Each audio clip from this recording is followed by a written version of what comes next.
Welcome, friends, to Economic Update, this first program of the new year, 2013. My name is Richard Wolff. As your host, I introduce myself as a professor of economics, which is what I've done all my life. I currently earn income as a visiting professor in the graduate program for international affairs of the New School University in New York City. And I also write columns of economic analysis for the website truthout.org, a courageous source of independent news analysis, and commentary every day. And as always, let me remind you to keep sending your questions and comments into the website, rdwolff.com. We read them and we use them in crafting our programs, as you will see in today's program, and I'll mention as we go along where we are responding to your questions and comments. Indeed, if you go to the same website, rdwolff.com, you will also see audio, video, written pieces that elaborate and extend what we do here on the radio. So if it's of interest to you, that's a useful way to pursue many of the topics we discuss. Well, over the last couple of weeks, a flood of questions have come into us and to the website from you, the listeners, for which we are grateful, and they all have to do with one or another aspect of the fiscal cliff debate, the fiscal cliff theatrics, the fiscal cliff deal that was made at the last minute and that has now been signed into law because the House of Representatives, the U.S. Senate, and President Obama all signed off on it. And before I go through answering some of your questions and discussing it, I need to make a comment because I, like many economists across the board, were struck. The gap, the distance between what the media and the politicians say they have done and why they've done it, and the reality of what actually happened, is so immense, is so over the top, that you have to stop even before you go into it and point that out. There is something about a society when it begins to break down that leads the people in charge, frightened as everybody else is by that breakdown, to begin to imagine a kind of magic in which if you say the opposite of what you're doing, well, then maybe it'll work out that way. Trouble is, it doesn't. So let's go through. The first thing to address, which in my view is the most egregious, is the public relations blizzard that suggests that in any meaningful sense, what this arrangement did, this deal, this fiscal cliff aversion deal, some call it, the craziest idea is to suggest that it amounts to taxing the rich. Let me be real clear here, and then I'll go through it with you. It does nothing of the sort, not even close. And to claim otherwise is an attempt to mislead, I'm trying to be as polite as I can, on a grand scale. So let's begin with the only part of it that could credibly be called a slight increase in the burden of the government taxation on wealthy people. Here's the major one. The income tax rate was raised. On everybody? No. Only on those who earn over $450,000 a year as a couple. What was the increase these poor folks had to suffer in this deal? Their top rate went on every dollar over $450,000, every dollar over that you earn, if you're rich enough to earn anything over that, will be taxed not at the current rate, 35%, but at the new rate, 39.6%, an increase of 4.6%. This changes nothing. This doesn't make those wealthy people less wealthy relative to the rest of us. It is a very small increase in one part of their tax burden. To call this a tax on the rich is a sad joke. To make the point dramatic, let me remind everyone of what the people at the top used to have to pay as their income tax bracket, tax rate for the richest. In the 1950s and 60s, the top rate on the richest people was 91%. In the 1970s, it was 71%. So to raise it today from the historic low of 35% all the way up the mountain to 39.6% is to leave wealthy people vastly better off than they were in the 50s, the 60s, and the 70s. It is to refer to taxing the rich when in fact you are letting them off on a scale that would have scandalized both the Republicans and the Democrats who supported those much higher rates in the 50s, 60s, and 70s. And the rationale then was we had just come out of a Great Depression and World War II. We needed to rebuild the American economy from the real hit it had taken. And therefore those who had the most should contribute the most. Well, folks, we are now going into year number 6 of the worst economic collapse since the Great Depression. And why doesn't the same logic apply? Let those who have the most contribute the most to rebuilding an economy they want us all to believe serves everyone. To raise the top rate from 35% to 39% is a bad joke, and to call that taxing the rich requires historical amnesia on a scale that would suggest visiting a doctor soon. As if that weren't enough, let me give you another couple of aspects of the deal just struck. The one I'm most concerned about is the estate tax. That is, the government taxes you when you leave a lot of wealth to your children. It's an estate tax. We've had one for many, many, many decades. To understand what happened there, let's go back to 2001, a little over 10 years ago, 12 years ago. What was the estate tax, federal estate tax then? Here's how it worked. The first $675,000 you left to your children or your heirs, you got no tax at all from the federal government. They allowed you to pass $675,000, a healthy bit of change, to your children or your heirs without taxing you. Everything over $675,000, you paid the government a 55% tax. And you know what the rationale for that has always been? That you have a better society if everybody starts more or less on a level playing field, at around the same place. But obviously, if one child inherits millions of dollars to start the race of life, and another one doesn't, then the argument that we are a society that gives everybody an equal chance is a joke. So we had it. Let me remind you the numbers. 2001, the first $675,000 you left to your heirs, no tax, and every dollar over that, 55 cents of it went to Uncle Sam. What did the deal just struck between the Republicans and the Democrats, Obama and the Congress, what were the new numbers there? Ready? Now you can leave to your heirs, without paying a nickel in tax, the first $5 million. Yeah, smile. Smile into the camera. What does that mean? Well, before I tell you, let me also tell you that not only have the rich people been enabled now to leave their wealth to their next generation on a scale that makes what we did in 2001 look like nothing in comparison. But guess what? For every dollar over $5 million, is the rate still 55%? Nah, it was reduced to 35%.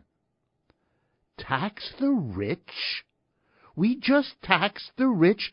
This is upside down Alice in Wonderland time. This is the biggest gift to the rich one could imagine.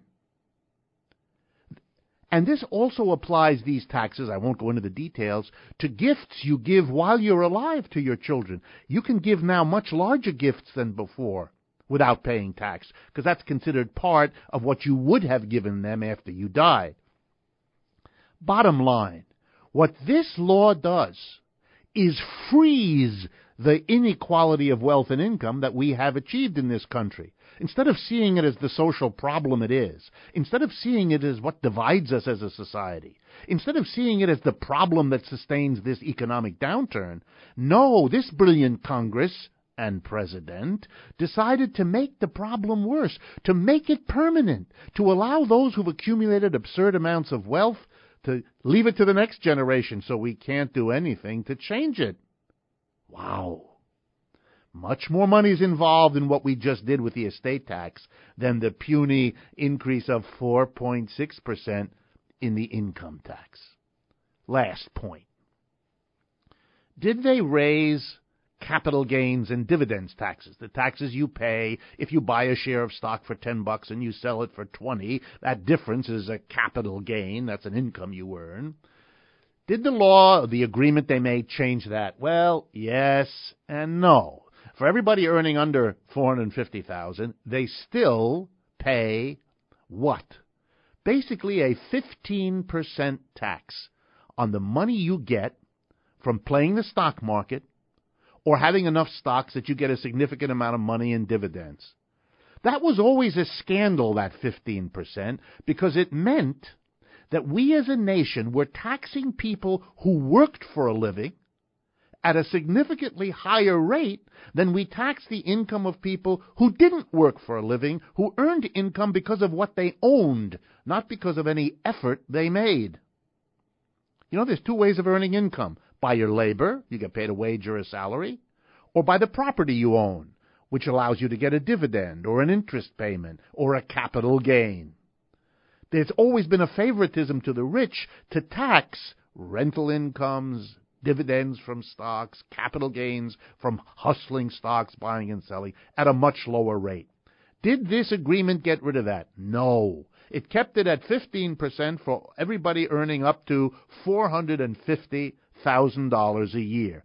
And for the tiny number of Americans who earn above that, they raised the 15%, not to an equal level with what people pay who work for a living.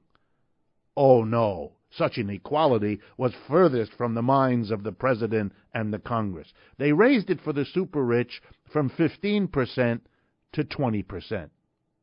So the joke. In the boardrooms around America, the big executives will get less money in wages and salary because that's going to be taxed at 39.6%, and instead they'll get stock options, which allow them to get an income in the form of a capital gain that will only pay 20%. The same shenanigans that have enabled wealthy people to escape their fear of taxation as before.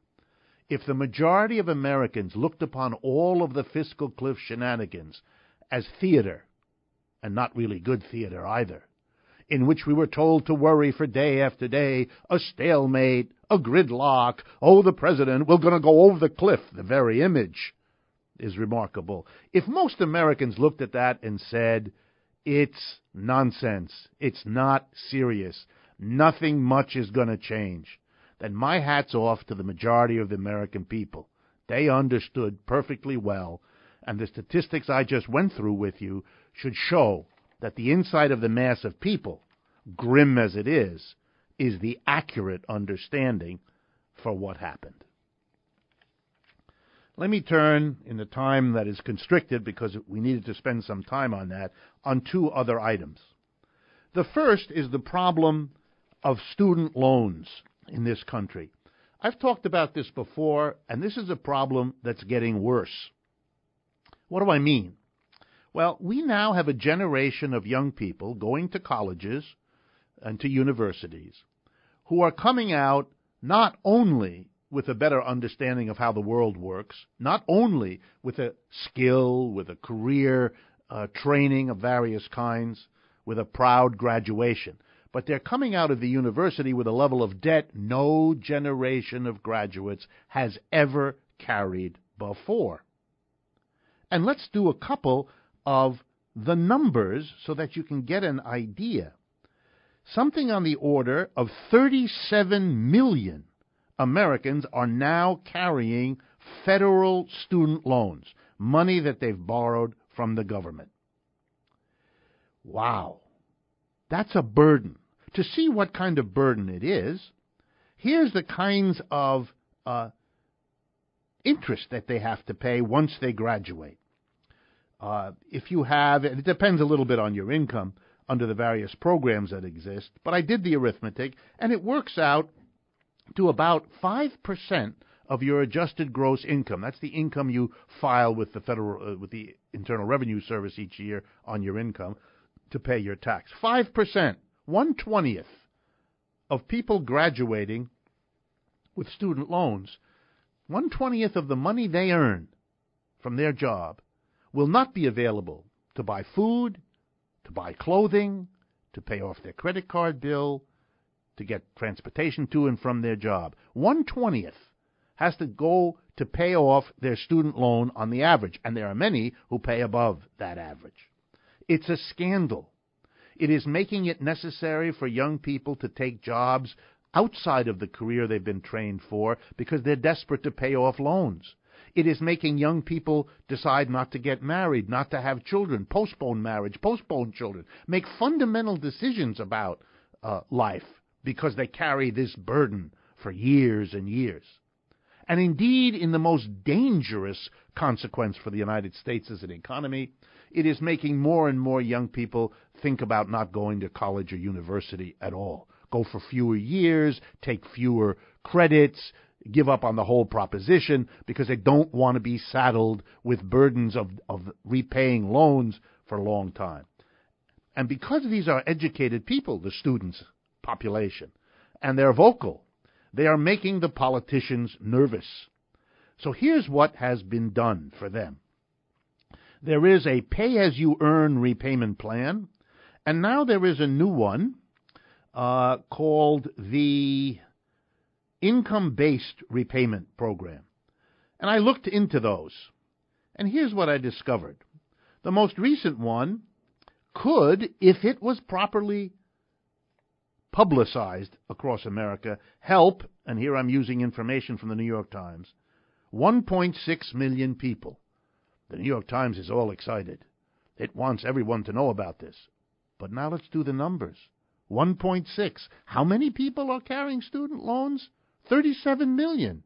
You're going to help 1.6. How charming for them, if they even hear about it. And all the others? This is a government program trying to look as if it's doing something rather than to do it. Not helping this whole generation of indebted college students, not changing the basic calculation that people have to make to cope with these debts, but to do some window dressing. You know what it reminds me of? Calling the horrific tax deal just stricken by the government a tax-the-rich deal.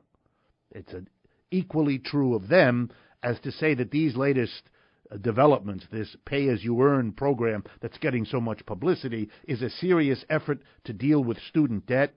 It is not. Last update that we will have time for today. This one has to do with billionaires. I thought many of you would like me to talk a little bit about billionaires because it's the kind of reality that people imagine they're going to access when they buy a lottery ticket. Billionaires. First, what does it mean? It is people who have property worth $1 billion or more. There aren't very many of those. So the Bloomberg News Service, the same name as the mayor of New York, because it's the same fellow, the Bloomberg News Service, a major financial news service, keeps track of what it calls the Bloomberg Billionaires Index. And it just tabulated how the 100 richest people on this planet, the 100 richest billionaires, yes, all of them own $1 billion or more, how they did in the year just past, 2012.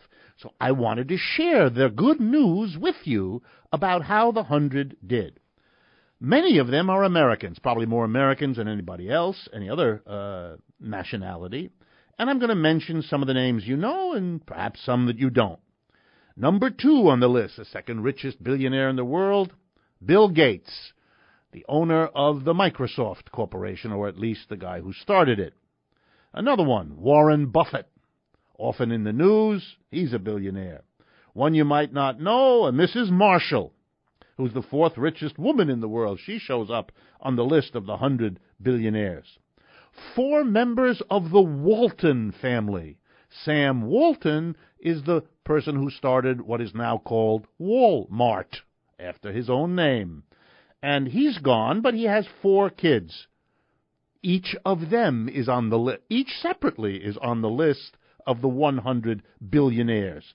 And for young folks, you can think also of Mark Zuckerberg, the guy who started Facebook. He's a billionaire too. And many more. The individual names are not important. Here's what's important. Most of them own many billions of dollars. 10, 20, 30, 50. It's remarkable when you go through it, and if you're interested, go to Bloomberg News, and they will. You'll get the exact details. I don't want to spend time on them. Here's what I want to draw to your attention. Okay, these are 100 people, more Americans than any other group. 100 people. How did they do in 2012, according to Bloomberg? Well, you'll be very happy for them to know they increased their wealth by $241 billion. Okay? These 100 people are now $241 billion richer than they were at the beginning of 2012, when they were already the 100 richest billionaires in the world. Why do I mention this? Well, think about it.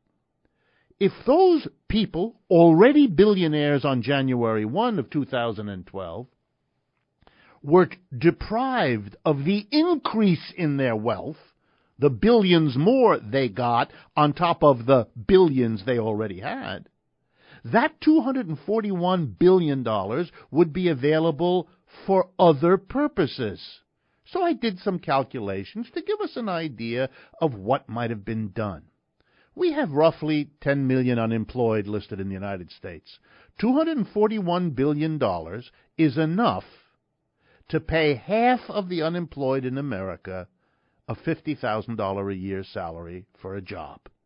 Try to imagine what we could have in the United States if we took 5 million of our unemployed fellow citizens, gave them a full-time job, paid them $50,000 a year for doing it, and then we as a society could enjoy what those 5 million people did. Rebuilding our cities, providing programs for a population that's aging, providing the housing that the homeless don't have. Can you imagine? Try to. What is the meaning of an economic system that says to the 100 billionaires, richest billionaires in the world, we're going to work the year 2012, when, I might remind you, 1.5 million Americans were foreclosed out of their homes. 1.5 million American families thrown out of their homes. When people in countless other countries suffered, the Spanish people, 25% unemployment, the Greek people, 22%. What kind of economic system throws millions of people out of work and out of their homes on the one hand, and at the same time gives $241 billion more dollars to people who are already, each and every one of them, billionaires? As many of you know, I am a critic of capitalism. Do I need to say more? What kind of an economic system is this that works this way? that rewards the richest with a stupefying amount of money, that could transform the lives of millions but isn't available to do that, that could transform the lives of everyone by putting those millions back to work but doesn't do it. Instead works to make the tiny richest among us stupefyingly richer still.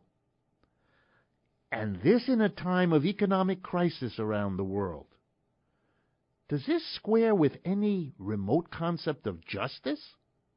Is this consistent with an efficient use of our resources? Can you justify this by any modern morality, religious or secular? If you can't, then don't get angry at these 100 billion billionaires. Don't. They're not the problem. The system that works this way is the problem.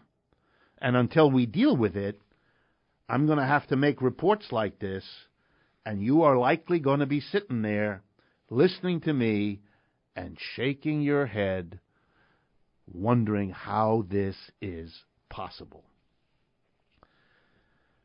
We now are going to make our transition, as we usually do, to a more in-depth discussion, and I'm going to introduce that in a moment. But before we take our mid-program break, there's one more piece of tax analysis that you have asked for and that I want to provide.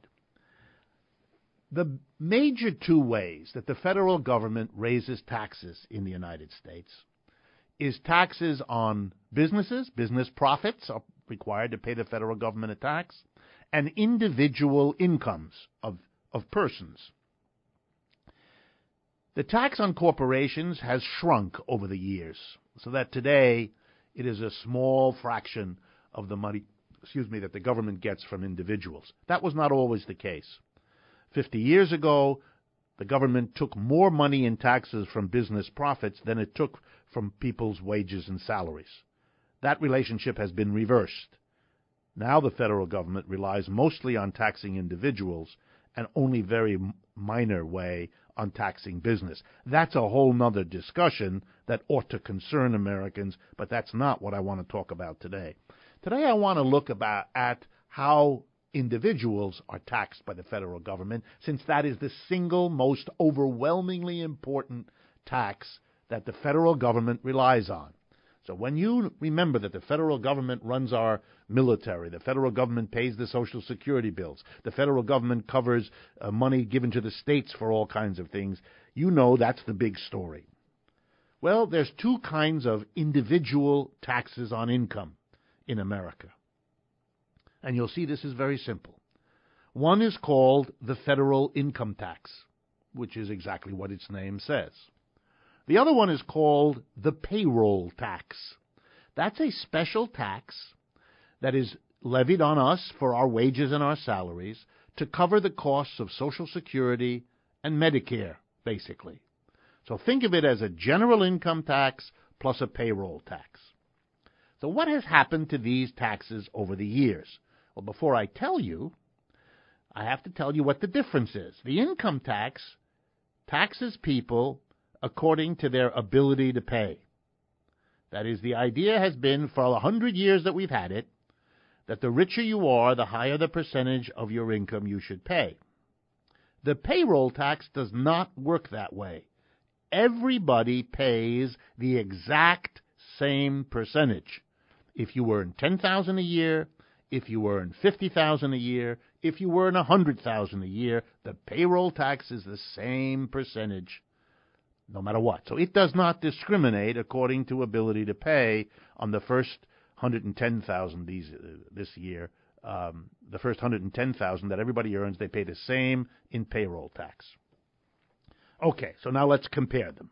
And I'm going to compare today with 1970, just so you can see how things have changed over the 43 years from 1970 to the present. In 1970, the top income tax rate for the richest people was 71.75%.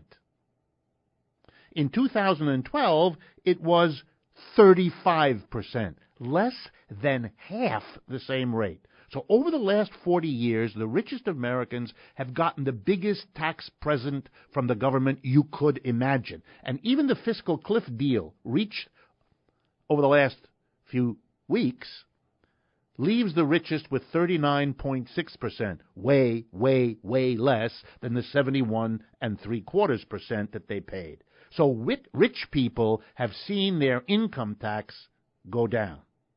What about average people who pay the payroll tax? The average people. Well, let's see. In 1970, what was taxed for payroll, for Social Security and Medicare, were only the first $7,800 everybody earned. So everybody paid a tax of 9.6%. Sorry for all the numbers, but you'll see what it means. 9.6% everybody paid on the first $7,800. Whatever you earned above $7,800, you didn't have to pay. No payroll tax at all. How is it in 2013?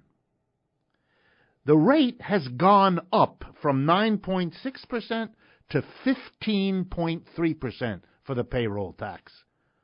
Wow.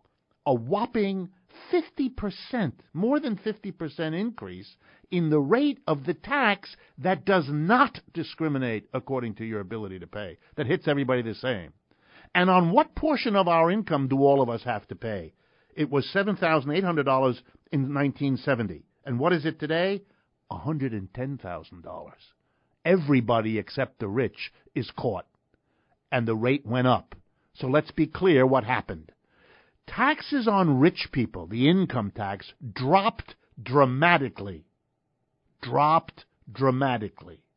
The taxes on average Americans, we all pay the payroll tax, rose dramatically. The percentage rose, and the portion of our income we have to pay that percentage on rose.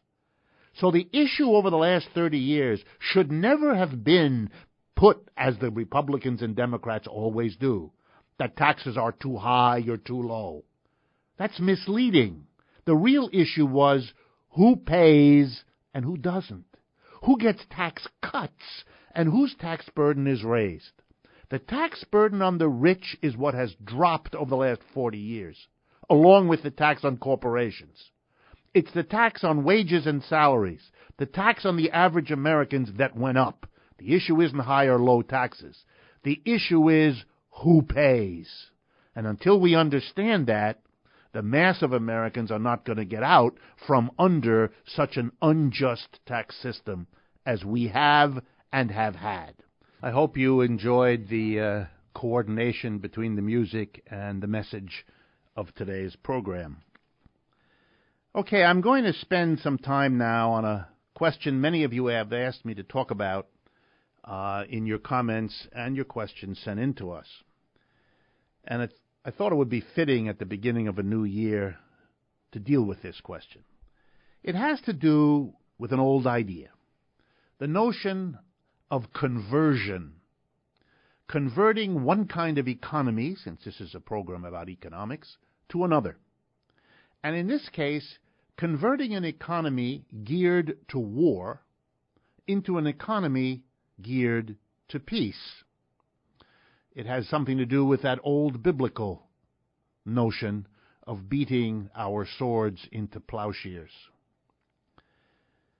In order to discuss this in relationship to the United States economy, let's begin by facing squarely what has to be faced, which is the importance to the U.S. economy right now of the enormous military programs of the United States government.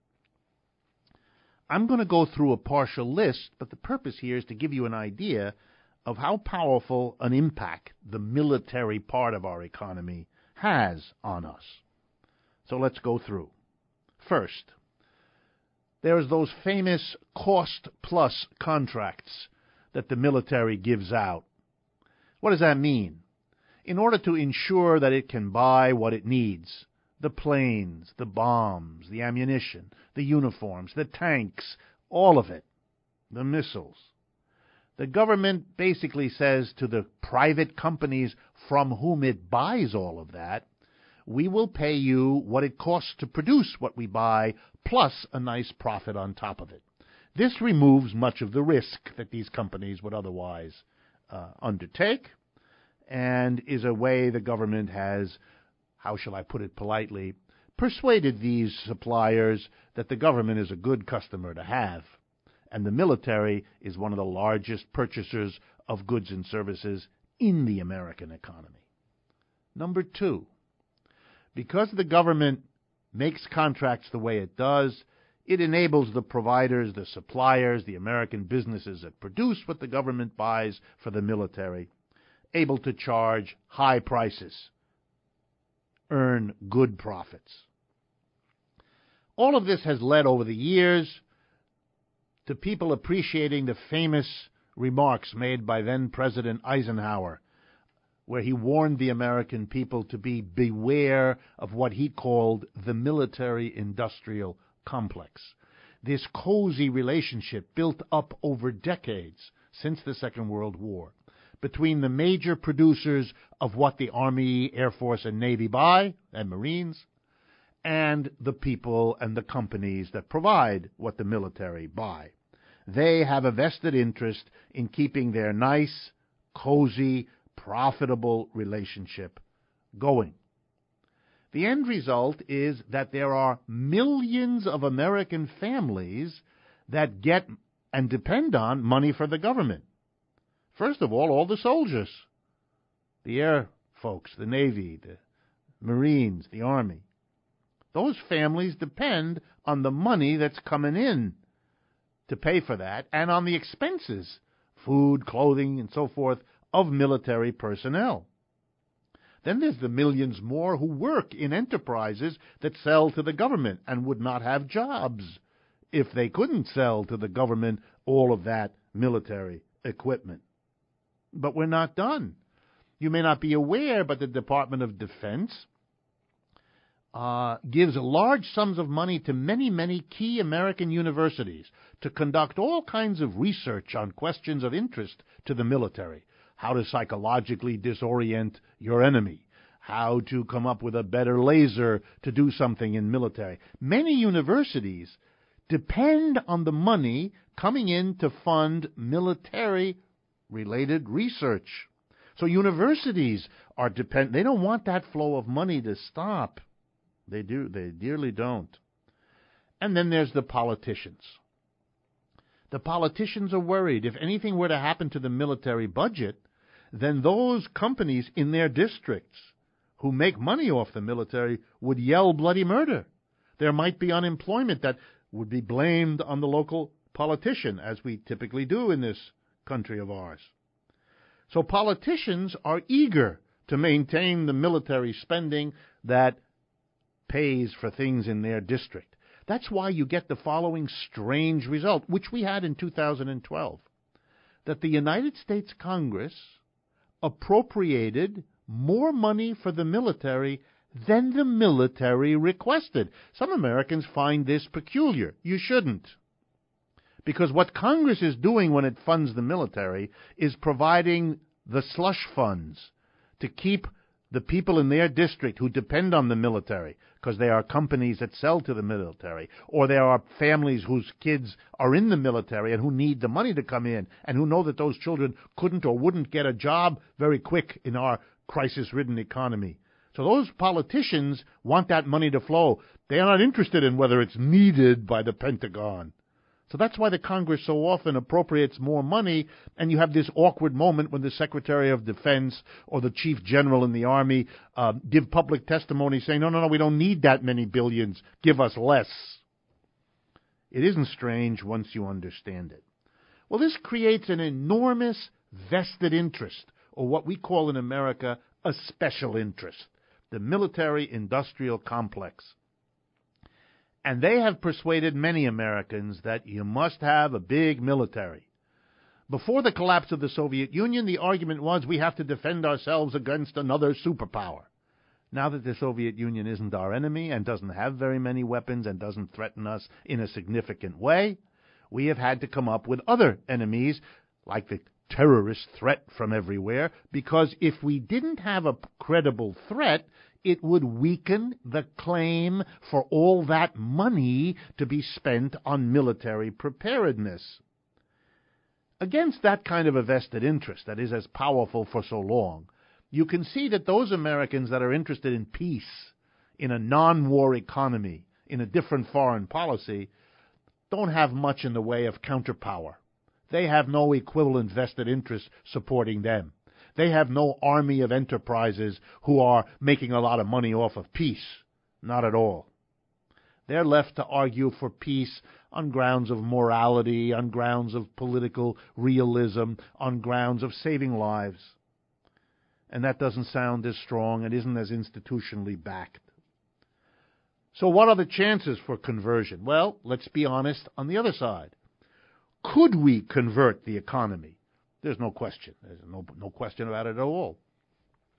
To see what's possible, you could take a look at a country like Germany, now the most powerful and successful economy in Europe. It does not maintain a military the way the United States does. Where we have thousands of bases around the world, the Germans have exactly zero. Where we have an enormous standing army, the German army is a tiny fraction of that, etc., etc. They're doing wonderfully well because they produce for peacetime uses. Overwhelmingly, they have nothing like the military-industrial complex. So clearly, it can be done. How would it be done in this country? Well, it would take two things. One, a great deal of economic planning. You would have to very carefully and slowly dismantle all of our economic dependence on the military and replace it with an equivalent economic dependence on something else, so that jobs would change, but they wouldn't disappear. Unemployment wouldn't be a consequence. We don't want that, and we don't need it. What could we have the millions of Americans who would stop producing for war and produce instead for peace? What would they do? Well, let's give you a partial list, just as I gave you a list of how dependent the existing American economy is on the military. First, we have an antiquated, inefficient, overly costly mass transportation system in the United States. All the major cities in China are now connected by fast trains, really fast trains. In the United States, none of our cities are. The poor country of China has a better mass transportation system in terms of trains between cities than we do. And most of Europe has a better public transportation system in and around their cities than we do in most of ours.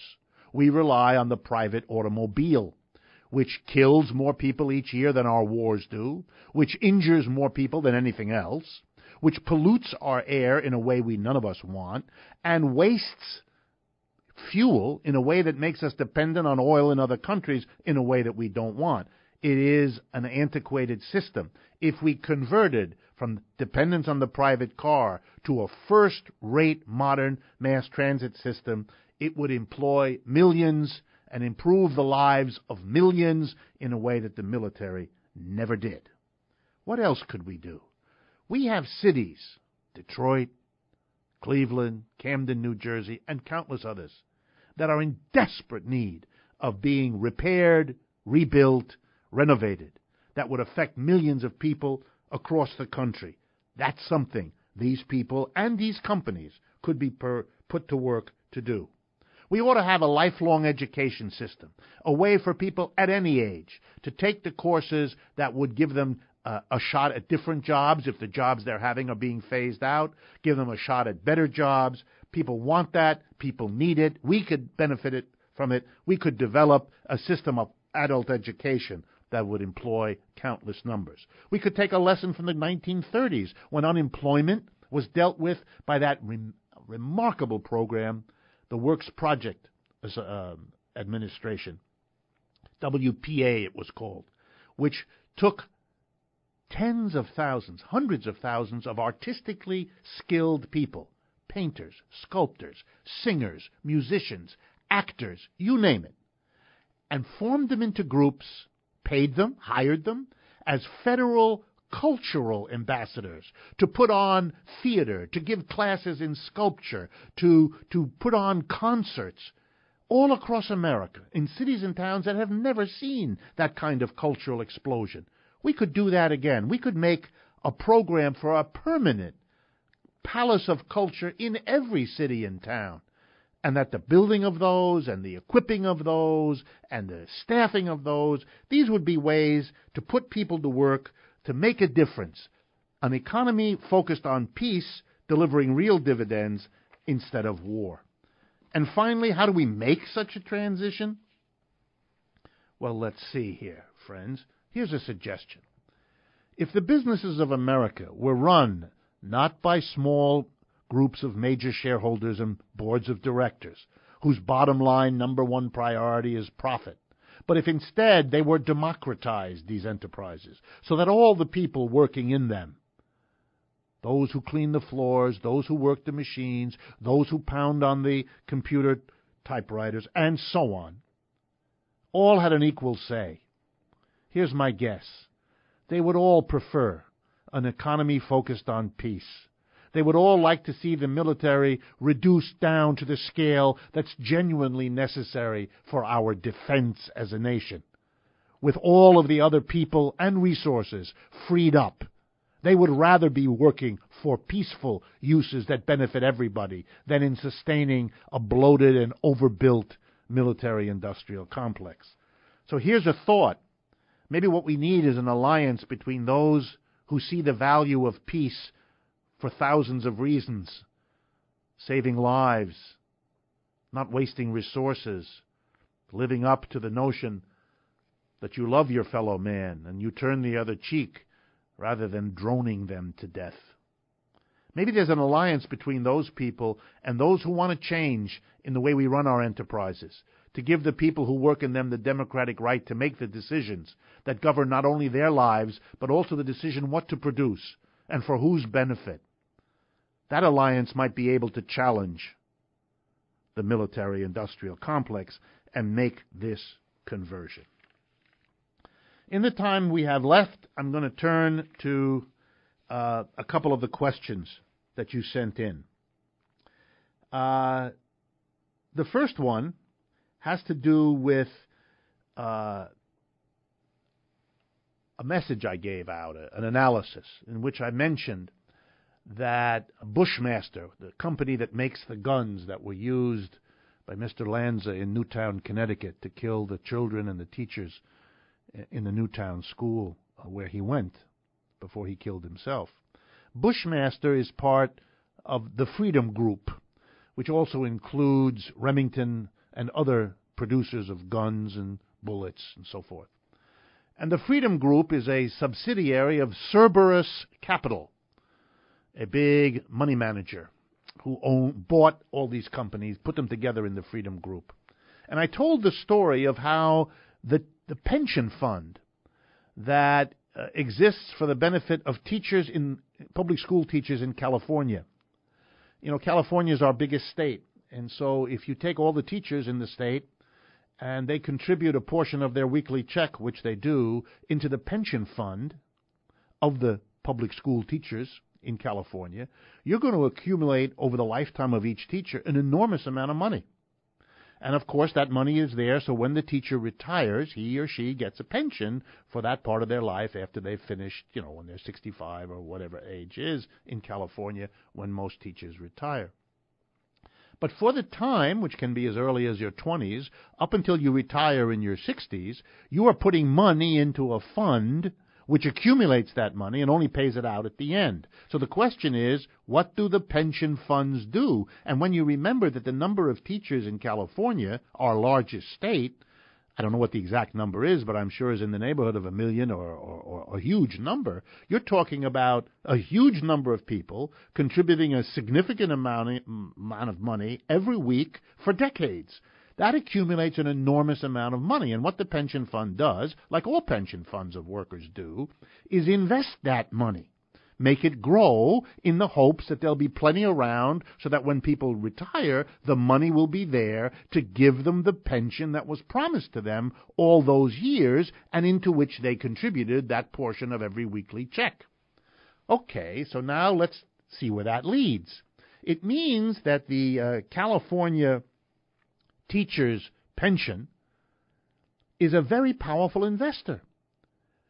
As a big investor, it can buy, which it does, shares of stock in companies it thinks are low risk and high return, or at least the prospect of high return, so they will accumulate the money they will need to pay the pensions of all their teachers.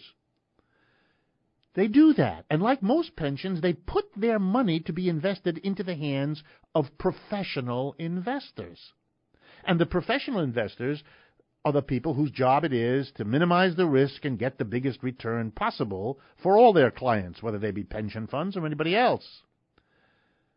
But sometimes the pension funds decide they want to intervene. They don't want to leave it all to the companies they give it to. So in the case of this Bushmaster story, a representative, and this was captured in the media, a representative of the California Teachers' Pension called up the Cerberus Capital Company. Turns out they had given them $700 million of pension money to invest. Typically, pensions spread the money among several managers so that they're not, relying on the judgment of just one. So they had given Cerberus a portion of the money available to invest on behalf of the teachers for their pensions.